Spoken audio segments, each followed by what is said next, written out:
हम सबका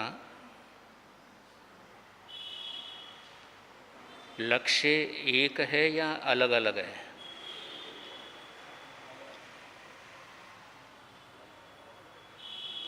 अपना लक्ष्य सभी का एक है या अलग अलग है?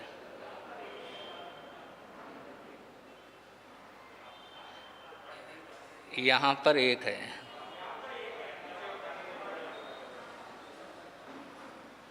यहाँ से आगे बढ़ने के बाद अलग अलग हो जाते हैं।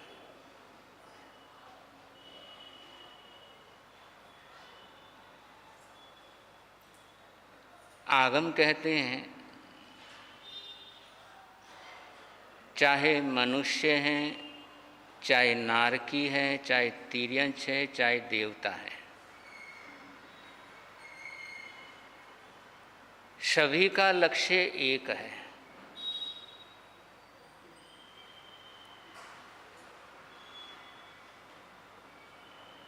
चारों गति के जीवों का लक्ष्य एक ही है और वो लक्ष्य है सुख पाना।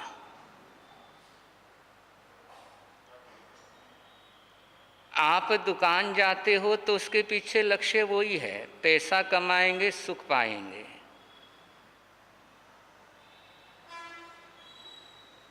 ये हो सकता है कि सबके सुख का मॉडल अलग अलग हो।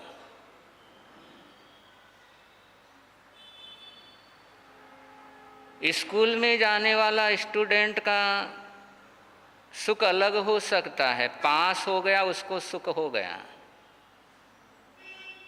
ऑफिस में जाने वाले का सुख अलग हो सकता है, प्रमोशन हो गया उसे लगता है कि सुख मिल गया।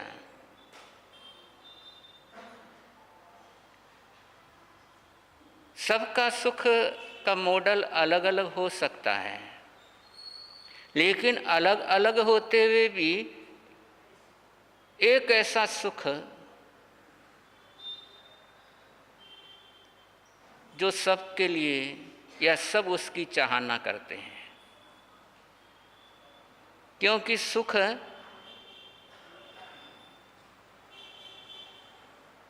कभी खुशी कभी गम वाला भी होता है। एक सुख होता है कभी खुशी कभी गम वाला, और एक सुख होता है परमानेंट। और ये परमानेंट सुख की चाहना जगत के तमाम प्राणियों को होती है कि एक ऐसा सुख की प्राप्ति हो जाए जो कभी अलग ही ना हो, जो कभी दुख के अंदर तब्दील ही ना हो, हमेशा सुख बना रहे। और ऐसा सुख किधर मिलेगा, कहाँ मिलेगा?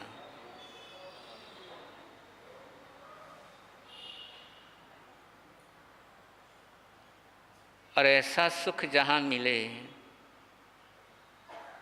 वहीं पर चाहत है सभी जीवों की। और उस सुख को प्राप्त करने के लिए आगमकार कुछ गाइडलाइन दे रहे हैं, जिसकी चर्चा चल रही है। नो हीणे नो आईरिते,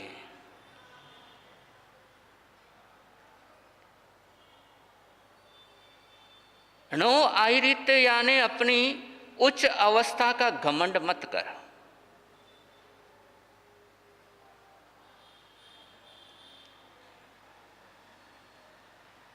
जैसे फटी हुई जेब में पैसा नहीं टिकता है, वैसे ही अभिमानी व्यक्ति के अच्छे दिन नहीं टिकते हैं। इसलिए अच्छा मिलने पर कहीं अटके नहीं। और आगमकार कहते हैं नो आईरिते, अच्छे का नशा मत कर। और यदि अच्छे का नशा किया तो ये नशा तेरा नाश कर देगा। इसलिए ने पैसे का घमंड कर, ने रूप का घमंड कर, ने धर्म का घमंड कर, ने तप का तू घमंड कर। नो आयरीते, यानी किसी भी चीज का घमंड मत कर।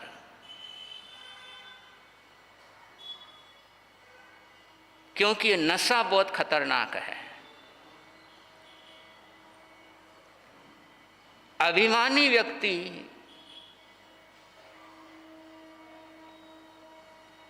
सबके दिल से उतर जाता है,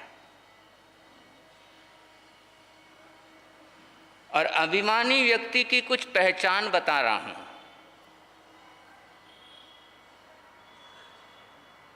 जिससे आपको पता लग सकता है, स्वयं का भी और दूसरों का भी,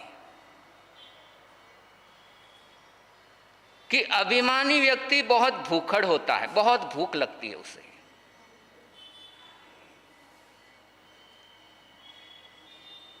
वो तपस्या नहीं कर सकता। ज्यादा भूख लगती है या कम लगती है गौतम बाबू?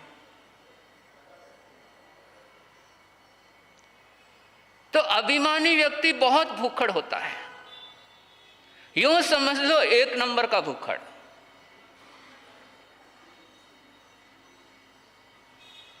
और उससे भूख परेशान करती ही रहती है, कभी नाम की भूख, कभी प्रशंसा की भूख, कभी आदर की भूख, कभी पद की भूख, कभी प्रतिष्ठा की भूख।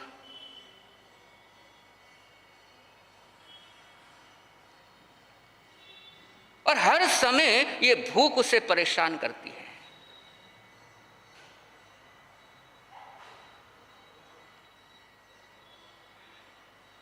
और अभिमानी व्यक्ति का ऐसा कैरेक्टर हो जाता है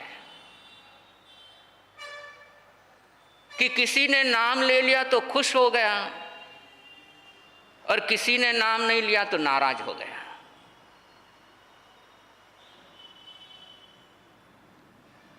सम्मान हो गया तो प्रसन्न हो गया, और सम्मान नहीं हुआ तो मूड ऑफ हो गया।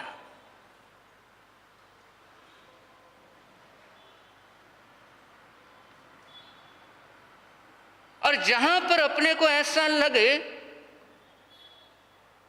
तो समझ लेना कहीं ना कहीं हम 1 नंबर के भूखड़ हैं।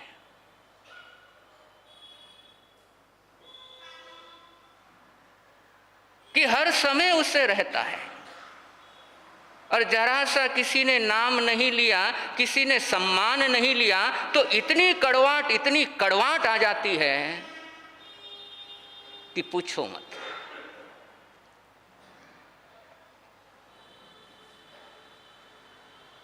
शैलेश शुक्ला की एक बहुत अच्छी कविता है,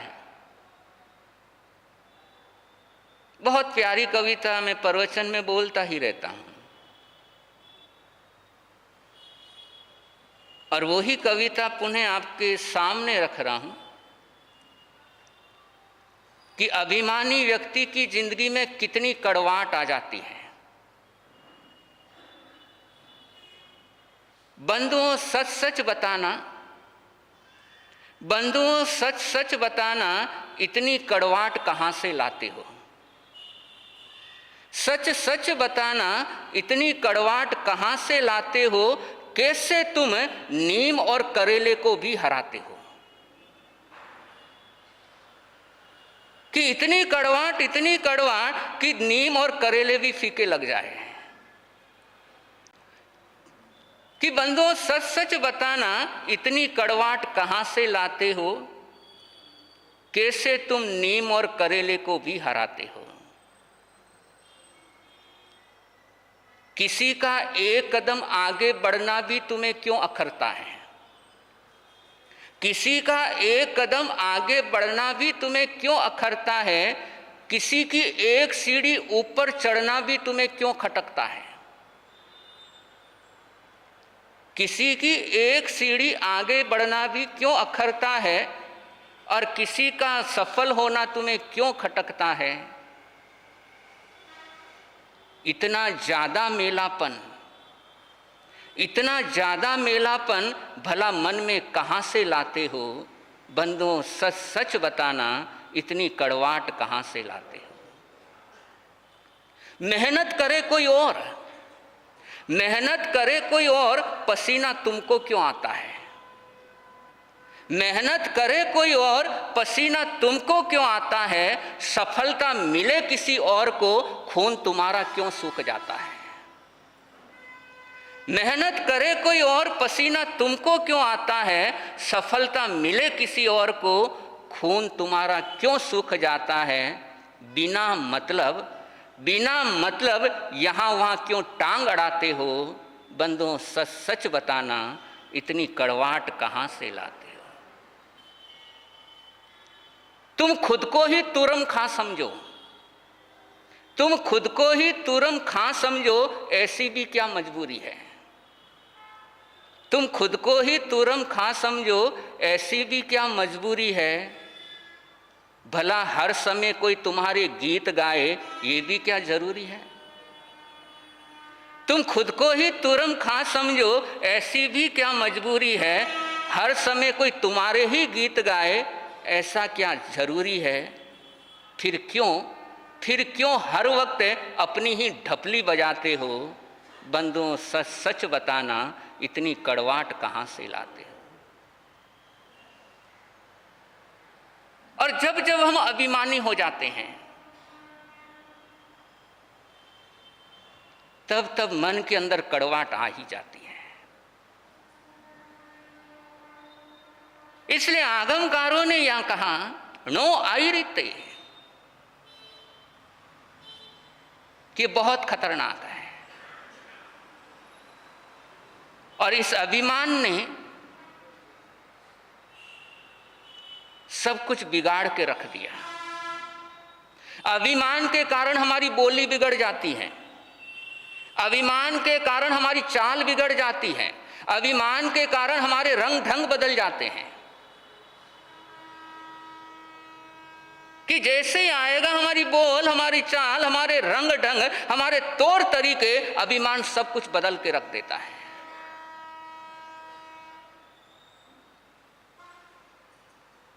इसलिए नो आईरिते, अभिमान मत कर, घमंड मत कर।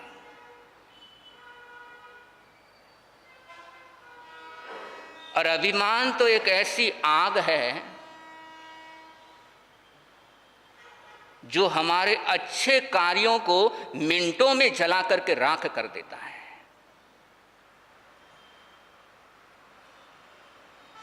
ये एक ऐसी अग्नि है। इसलिए इस अग्नि से स्वयं का बचाव करना, इस अग्नि से स्वयं को अलग करना, क्योंकि इस आग में जो भी गया वो खत्म ही हुआ है।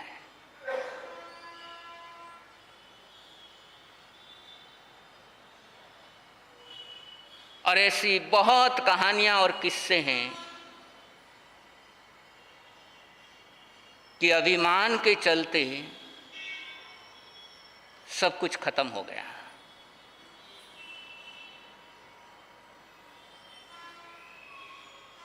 ज्ञाता धर्म कथांग सूत्र की एक कहानी है।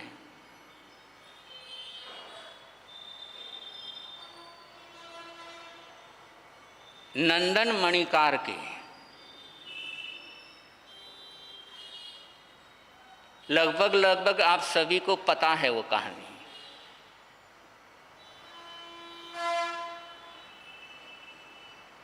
पोषद के अंदर है नंदन मणिकार।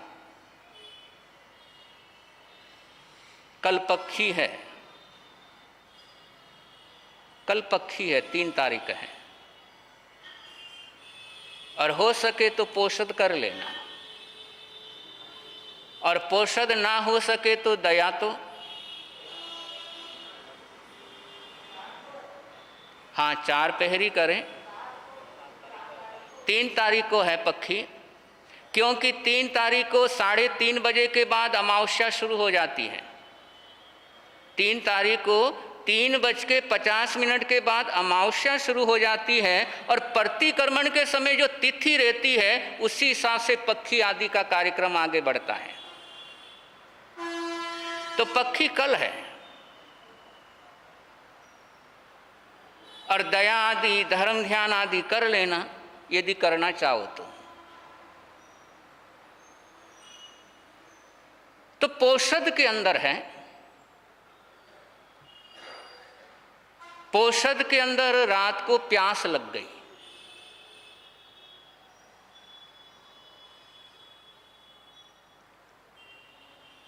और उस प्यास में बहुत बार तकलीफ के अंदर बुरे विचार जन्मते हैं और बहुत बार तकलीफ के अंदर अच्छे विचार जन्मते हैं।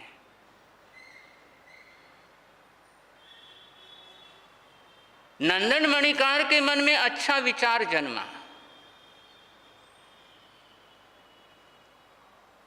कि मैंने पोषद किया और मेरे से 1-2 घंटे की प्यास बर्दाश्त नहीं होती है, जबकि बहुत से ऐसे भी लोग हैं जिनको पूरे दिन भर पानी नहीं मिलता है, उनकी क्या हाल होती होगी। बंदो, कठिन पलों में दूसरों के लिए अच्छा सोचना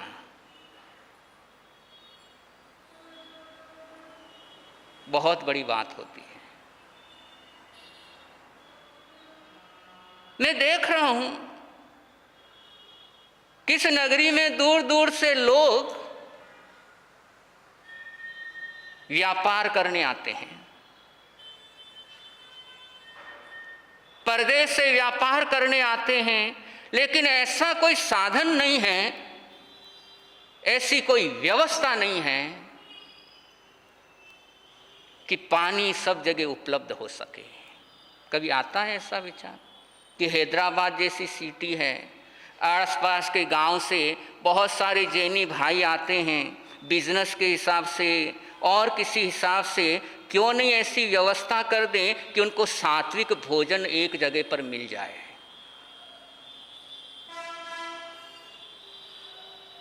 कि वो इधर उधर खाएगा, होटल में जाकर के खाएगा, बाहर जाकर के खाएगा, क्यों नहीं मेरे संग में ऐसी व्यवस्था हो जाए कि बाहर से कोई व्यापारी आया है, बाहर से कोई आया है और उसको सात्विक भोजन हम दे सकें।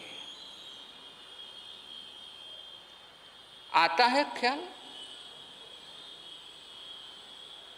और आता है तो व्यवस्थाएं क्यों नहीं हो सकती है? क्यों नहीं व्यवस्थाएं हो सकती है?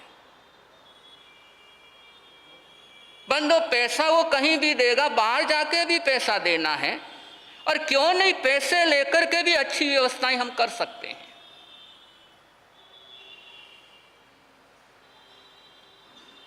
कि एक सात्विक भोजन मिलेगा, शुद्ध भोजन मिलेगा, और पता रहेगा कि नहीं वहाँ जा रहे हैं हैदराबाद के अंदर ऐसा स्थान है जहाँ पर रुकने की भी अच्छी व्यवस्था है, भोजन की भी अच्छी व्यवस्था है। और अच्छी व्यवस्था हो तो लोग अच्छे पैसे खर्च करने में भी कमी रखते नहीं हैं। तो सोचना चाहिए, संघ के जो बड़े लोग होते हैं उनको संघ की कमी की तरफ ध्यान देना चाहिए कि मेरे संघ में क्या कमी है। इतने बड़े शहर में हम रहते हैं, क्या हमारे सहधर्मी भाइयों के लिए कोई ऐसी व्यवस्था है कि कोई बाहर से आ गया तो उनको हम सात्विक भोजन दे सकें?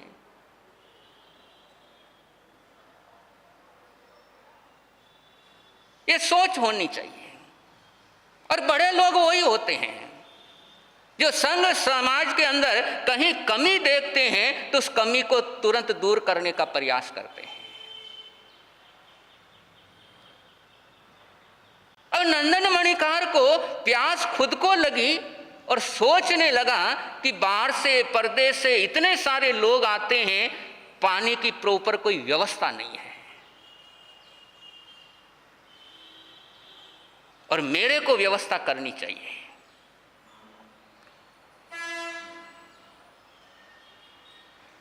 और व्यवस्था करी। राजा से पूछा कि आप करते हो या मैं करूं?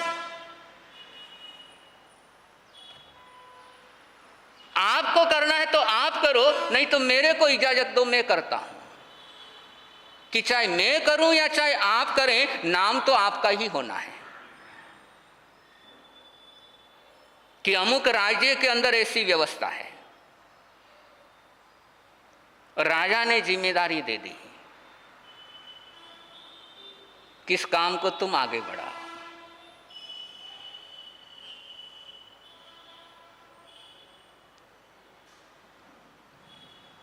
और नंदन मणिकार के मन में एक भावना आई कि पानी का एक सुंदर व्यवस्थाएं देनी है, और उस एक भावना को पूरी करते करते ख्याल आया पानी की तो व्यवस्था कर रहा हूं, क्यों नहीं साथ साथ में भोजन की भी व्यवस्था कर दूं। अच्छे काम को बढ़ाना चाहिए या अच्छा काम को कम करना चाहिए? अध्यक्ष साहब जी, कोठारी साहब, अच्छे काम को बढ़ाना चाहिए या कम करना चाहिए? बढ़ाना चाहिए। कहाँ गए सज्जन राज साहब?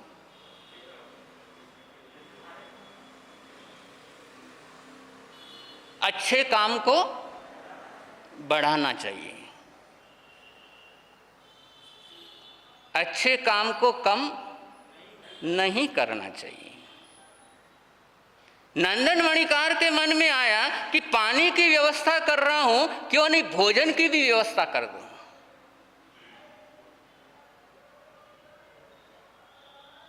और ये श्रावक का जीवन कि पानी की व्यवस्था करने चला है, लेकिन मन में आया कि कर तो रहा हूं, चलो भोजन की भी व्यवस्था कर देता हूं। अब भोजन की व्यवस्था करते करते ख्याल आया क्यों नहीं ठहरने की भी व्यवस्था कर देता हूं।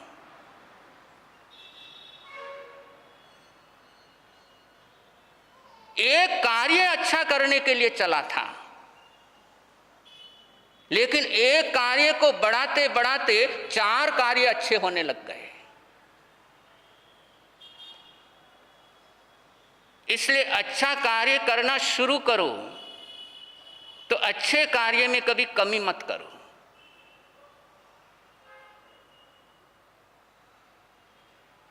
अच्छे कार्य में कभी कमी नहीं करना, बढ़ोतरी करना। कि 2 सामाई कर रहे थे और आराम से कर सकते हैं, तो 2 का फिर आगे 3 करना चाहिए या 2 का 1 करना चाहिए? 3 करना चाहिए। नवकारसी करते आए करते आए करते आए, और समय मिलते हुए नवकारसी को पोरसी में कन्वर्ट करना चाहिए या नवकारसी को खत्म करना चाहिए? एकासना करते करते बहुत समय हो गया और मौका मिला उपवास करने का, तो उपवास करना चाहिए या एकासना ही खत्म करना चाहिए? अब देखो, संघ के कार्य अध्यक्ष हमारे अनुराग साहब, एक मौका मिला, एक भावना बनी कि नहीं, इस चातुर्मास में मुझे लाभ लेना है, और संघ ने बड़ी उदारता दिखाते हुए कार्य अध्यक्ष जी को ये लाभ दिया। और लाभ देने के बाद बड़ी उदारता के साथ लाभ ले रहे हैं। अब वो लाभ ले रहे हैं और कोई कहे कि मैं तो लाभ ले रहा था लेकिन वो लाभ ले रहे हैं, इसलिए मैं लाभ लेने में कमी कर दूं। करना चाहिए कि वो लाभ ले रहे हैं, मैं लाभ लेने वाला था लेकिन वो भरपूर लाभ ले रहे हैं, इसलिए जो मैं लाभ ले रहा था उसमें मैं कमी कर दूं। सही या रॉन्ग कोठारी साहब?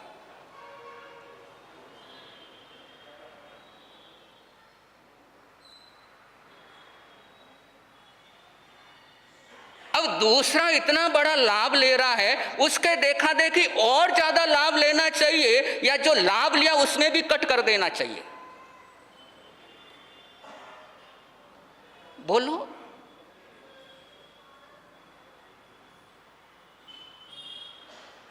कि कोई अठाई कर रहा है, कि परिवार में किसी ने अठाई कर रहा है, और आप भी करते और ये सोचो कि वो कर लिया तो मैं क्यों करूं, मैं तो करती थी, इस बार उपवास ही सही है। सोच सही या गलत?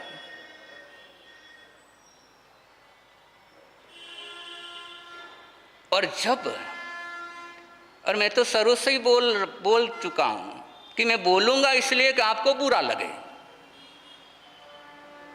शुरू से ही बोल चुका हूं। और देखो, नंदन मणिकार को देखो और स्वयं को देखो।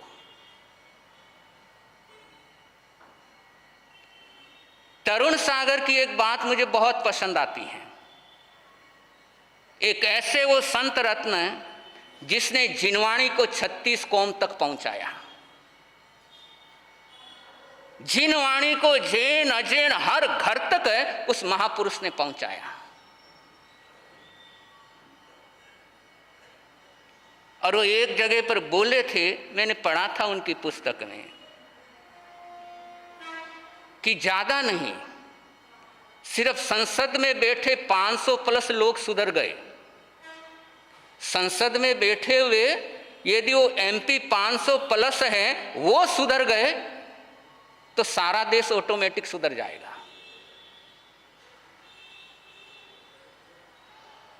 क्योंकि सारी गड़बड़ियां वहीं से शुरू होती है कि यदि वो सही हो गए तो सब कोई सही हो सकता है।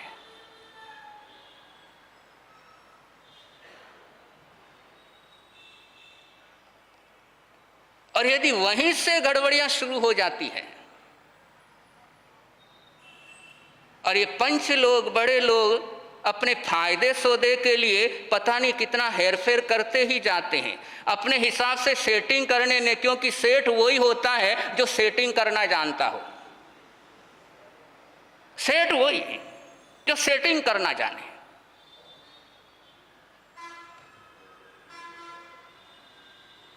हंस का जोड़ा मानसरोवर की यात्रा करते हुए वापस आ रहा था। रात हो गई, एक पेड़ पर डेरा डाला। उजाड़ इलाका था, पूरा वीरान इलाका, उजाड़ इलाका। और हंसिनी ने हंस से पूछा कि इलाका इतना उजाड़ और वीरान क्यों है? और हंस ने कहा कि उल्लुओं की बस्ती है, ये उल्लुओं की बस्ती है इसलिए इतना उजाड़ और वीरान है। अब पास के पेड़ पर उल्लू लोग भी बैठे थे, उनको बड़ा गुस्सा आया कि वीरान और उजाड़ है तो इसके जिम्मेदार हम कहां हुए। और बड़ा गुस्सा आया उल्लुओं को कि हंस ऐसे कैसे बोल रहा है कि यहां पर उजाड़ और वीरान है तो इसके जिम्मेदार हम कैसे हुए। इनको सबक सिखाना चाहिए। और प्रातःकाल होते ही जैसे ही हंस और हंसनी ने आगे के लिए अपनी उड़ान शुरू की तो उल्लुओं ने उनका रास्ता रोक लिया। हंस ने कहा क्या हुआ? और एक उल्लू ने कहा कि तुम्हारे साथ ये जो हंसनी है, ये तेरी जो पत्नी है, ये हमारे इस उल्लू की पत्नी है और तू भगा करके कहां ले जा रहा है? हंस ने कहा तुम्हारा दिमाग तो सही है, कहां तुम्हारी शकल सूरत, कहां इसकी शकल सूरत। अरे झूठ भी बोलो तो सही तरीके का झूठ बोलो। रोटी में, आटे में थोड़ा ज्यादा नमक चल सकता है, लेकिन तुम तो पूरे नमक की रोटी बनाने लगे हो कि कोई भी देखेगा तो तुरंत बता देगा कि ये उल्लू की पत्नी नहीं, ये मेरी यानी हंस की पत्नी है, और तुम कहते हो हमारी पत्नी है। उल्लू ने कहा नहीं, हमारी पत्नी, हमारे सरदार की पत्नी है। हम तुम्हें जाने नहीं देंगे। और हंस ने सोचा ये कहां से आफत आ गई, और आखिर में फैसला हुआ कि मसला पंचों के पास ले जाना चाहिए। उल्लुओं ने कहा ठीक है। हंस वापस आए, उल्लू आए और पंचों के पास पहुंचे कि निर्णय करो कि ये किसकी पत्नी है। अब पंच बैठे सामने और दिख रहा है हंस की पत्नी है। निर्णय करना कोई मुश्किल नहीं है, बहुत आसान निर्णय है। लेकिन पंचों ने दोनों पक्षों को सुना और कहने लगे कि मामला बड़ा पेचीदा है, बहुत कठिन मामला है ये, और इसका निर्णय में वक्त लगेगा। इसे 2 घंटे का टाइम दो निर्णय देने में, और 2 घंटे बाद फिर यहां पर मीटिंग होगी और उसके बाद निर्णय दिया जाएगा कि ये किसकी पत्नी है। अब हंस सोचने लगा कि भला इसमें क्या सोचना है। और पंच लोग एक कमरे में बैठे और आपस में विचार विनिमय करने लगे कि देखो, हम सब जानते हैं ये जो है वो हंस की पत्नी है, लेकिन निर्णय हमें सोच समझ करके देना है कि जो सही है वो सही है। लेकिन आखिर में निर्णय हमें सोच समझ के देना है, क्योंकि यदि हमने निर्णय दे दिया कि ये हंस की पत्नी है तो हंस तो इसको लेकर के अपने देश चला जाएगा, लेकिन हमें रहना उल्लुओं के साथ है। हमें रहना उल्लुओं के साथ है, इसलिए निर्णय भी उल्लुओं के फेवर में देना होगा, क्योंकि कल को ये दुश्मन हो गए तो हमारा जीना मुश्किल कर देंगे। और सब पंचों को बात जची कि बात तो सही है कि हंस तो हंसनी को लेकर के चला जाएगा, यदि हुक्म दे दिया कि इसकी पत्नी है, और उल्लू हमारे दुश्मन हो जाएंगे। वापस सभा लगी और पंचों ने निर्णय दिया कि हंस की पत्नी नहीं, ये उल्लू की पत्नी है।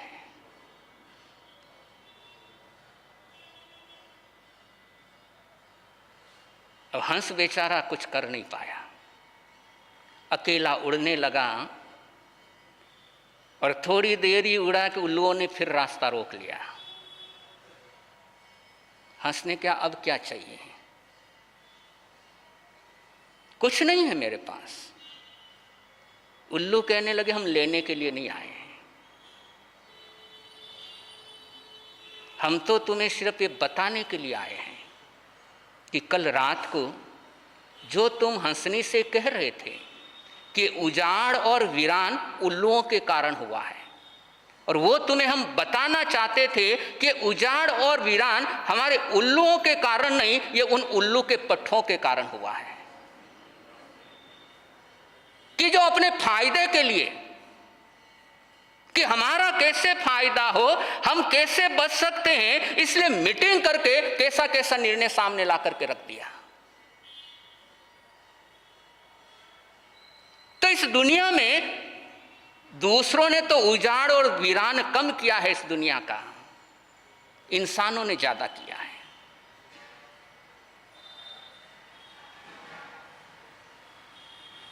इस दुनिया को नष्ट खत्म इंसानों ने ज्यादा किया।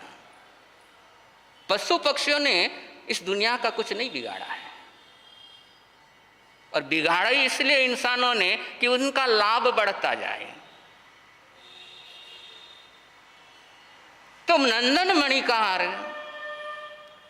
एक काम, अच्छे काम के लिए आगे बढ़ा, पानी के लिए आगे बढ़ा, भोजन की व्यवस्था कर दी, ठहरने की व्यवस्था कर दी, बगीचे में सैर सपाटे की व्यवस्था कर दी, हॉस्पिटल खुलवा दिया कि किसी को कोई परेशानी नहीं होनी चाहिए। और ये जब उदारता जब ऐसी आती है, जब दिल के अंदर ऐसी उदारता का जन्म होता है, तब आदमी बिना कहे भी सब कुछ कर डालता है। और जब तक ऐसी उदारता, जब तक अपना दिल दरिया नहीं बनता, तब तक होने को चाहे कितना भी हो, आदमी छोड़ नहीं सकता है।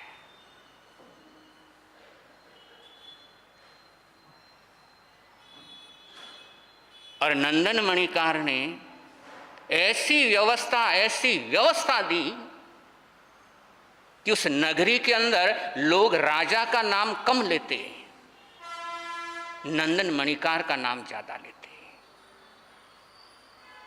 कि वाकई में जो समाज सेवा ये मणिकार कर रहा है, वैसी व्यवस्था तो राजा भी नहीं कर पाया है। इसलिए अपने जीवन को ऐसा बनाओ, अपने व्यक्तित्व को ऐसा बनाओ कि बोलने वाला बोले कि वाकई में जो व्यवस्थाएं अमुक जना दे रहा है, वैसी व्यवस्था और कोई नहीं दे सकता। तब तो हम तुम्हें माने।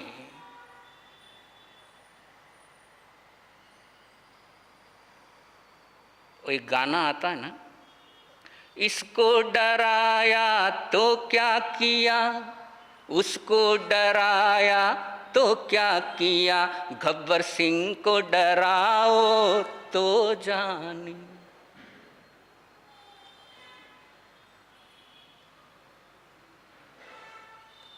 कि दुनिया तभी आदर सत्कार मान सम्मान देती है जब अपने स्वार्थ को छोड़ करके आगे बढ़ते हैं। क्योंकि जब तक स्वार्थ रहेगा तब तक अंदर खाने फरेब चलता ही रहता है।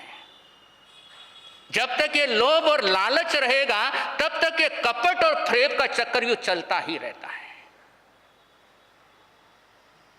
और नंदन मणिकार इन सब से परे हो चुका था, इसलिए राजा से एक चीज की व्यवस्था की आज्ञा ली, एक चीज अच्छा करने की सोचा, और उसके साथ में मल्टीपल कितनी ही चीजें करता चला गया।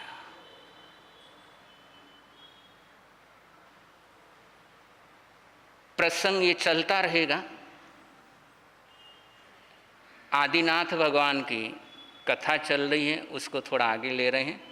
जिनेश्वर आदि प्रभु गीत हम उनके,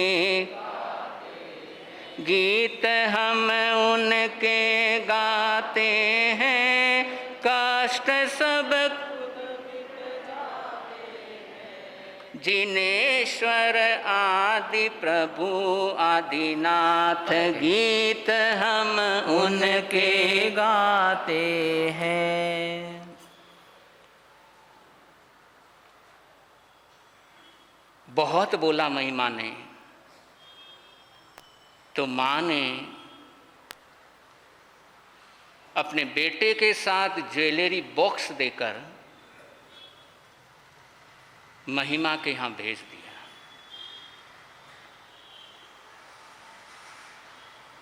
भाई पहुंचा, ज्वेलरी का बॉक्स महिमा के हाथ में दिया। महिमा के ससुर जी के पास बैठा,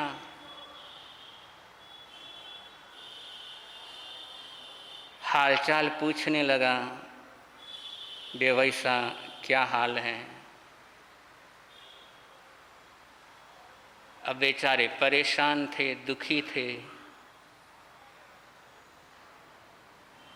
और अपने बहू के भाई से कहने लगे,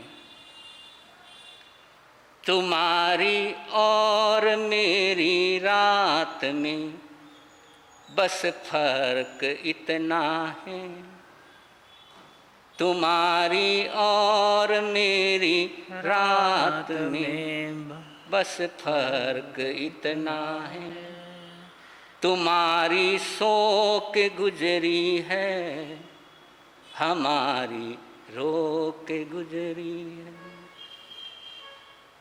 कि बस इतना ही फर्क है। कि तुम्हारी रातें बड़ी आराम से सोकर के गुजर रही है और मेरी रातें रो रो करके गुजर रही है। और महिमा का भाई कहने लगा, तेरा जीवन है एक शम्मा, तुझे बस जलते जाना है। तेरा जीवन है एक शम्मा, तुझे बस जलते जाना है। छुपा के अपने सारे गम, तुझे बस मुस्कुराना है। छुपा के अपने सारे गम, तुझे बस मुस्कुराना है। तेरे जलने से है रोशन तेरे अपनों का ये जीवन, कि आँखों में है क्यों आंसू, ये कोई न पूछेगा। कि आँखों में है क्यों आंसू, ये कोई न पूछेगा। और वास्तव में हमारी मुसीबतों का हल दूसरा कोई बनकर के आता नहीं है। कि जमाना तो ऐसा है कि हमारी मुसीबतों को देख करके मुस्कुराता है। बहुत कम दुनिया में ऐसे लोग होते हैं जो किसी की मुसीबत के अंदर सहयोग देते हैं, वरना मुस्कुराने वाले ज्यादा होते हैं।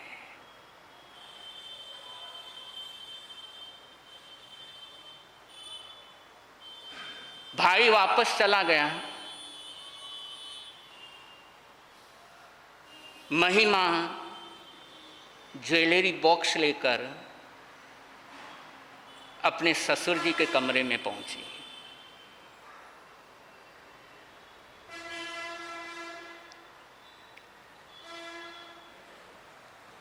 निराश बैठे हुए थे। महिमा कहने लगी, पापा जी एक बात कहनी है।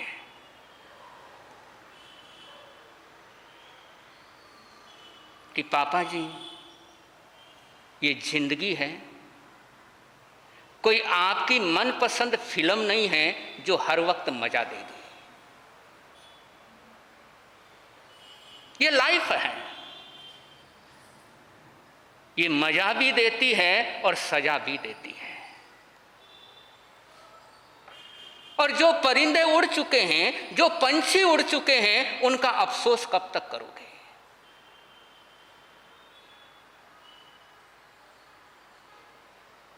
कि उन बरसती बूंदों की तरफ देखो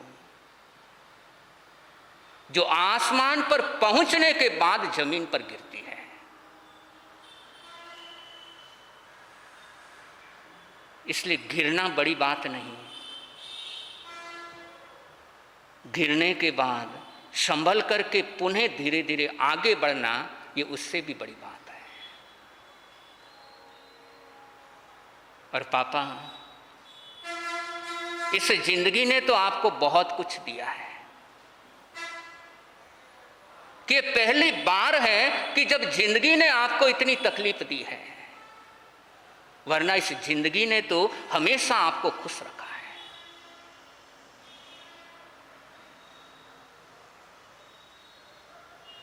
ज्वेलरी बॉक्स पापा के सामने किया, पापा इसको रखो। बेटी ये तेरे हैं।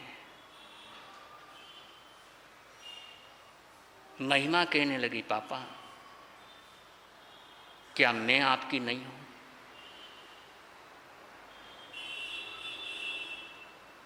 वो तो ठीक है बेटी, लेकिन तुझे भी तो चाहिए। हाँ पापा, मुझे बहुत कुछ चाहिए, और प्रॉमिस करो कि जो मुझे चाहिए वो आप दोगे। बोल बेटी। पापा मुझे आपके चेहरे पर पेले वाली मुस्कान चाहिए। मुझे वैभव का मुस्कुराता हुआ चेहरा चाहिए। मुझे वो ही हंसता खेलता पुराना घर चाहिए।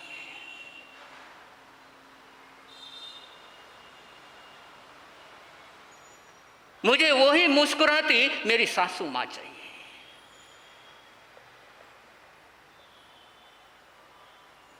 और पापा, ये सब कुछ देने के लिए इस समय इस बॉक्स की मुझे नहीं, आपको जरूरत है। कि प्लीज पापा, इनकार मत करना। मेरे लिए आपकी हंसी महत्वपूर्ण है। मेरे लिए वैभव का मुस्कुराता चेहरा बहुत महत्वपूर्ण है। कि पापा, कि आपका वो मुस्कुराता चेहरा बात करती हूं तो आपके जुबान से शब्द कम निकलते हैं, आंखों से आंसू ज्यादा बहते हैं। वैभव रोता रहता है और मैं उसे बोलती रहती हूं, लेकिन उसके आंखों से आंसू कम ही नहीं होते। इसलिए ज्वेलरी का बॉक्स लें और एक नई शुरुआत करें। और अपने लिए नहीं पापा, मेरे लिए। और इन शब्दों ने ससुर का भी हौसला बढ़ाया, पति का भी हौसला बढ़ाया, और एक नई ऊर्जा आई। और पापा अपने बेटे वैभव से कहने लगे, वैभव चल एक नई शुरुआत करते हैं। घम की आग पर आंसुओं को उबाल कर तो देख। घम की आग पर आंसुओं को उबाल कर तो देख, बनेंगे रंग किसी पर डाल कर तो देख। घम की आग पर आंसुओं को उबाल कर तो देख, बनेंगे रंग किसी पर डाल कर तो देख। तुम्हारे दिल की भी चुभन जरूर होगी कम। तुम्हारे दिल की भी चुभन जरूर होगी कम, किसी के पांव का कांटा निकाल कर तो देख।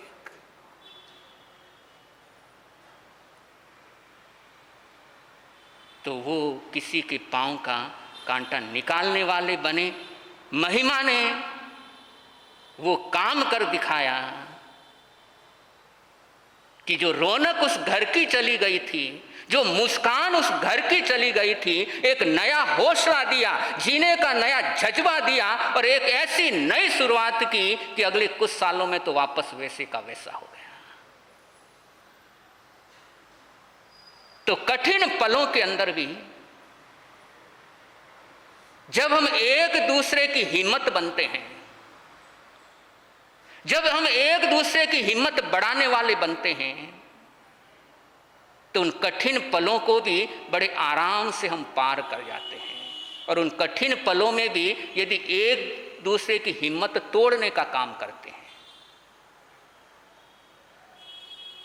तो दुखों की रात फिर बड़ी लंबी हो जाती है।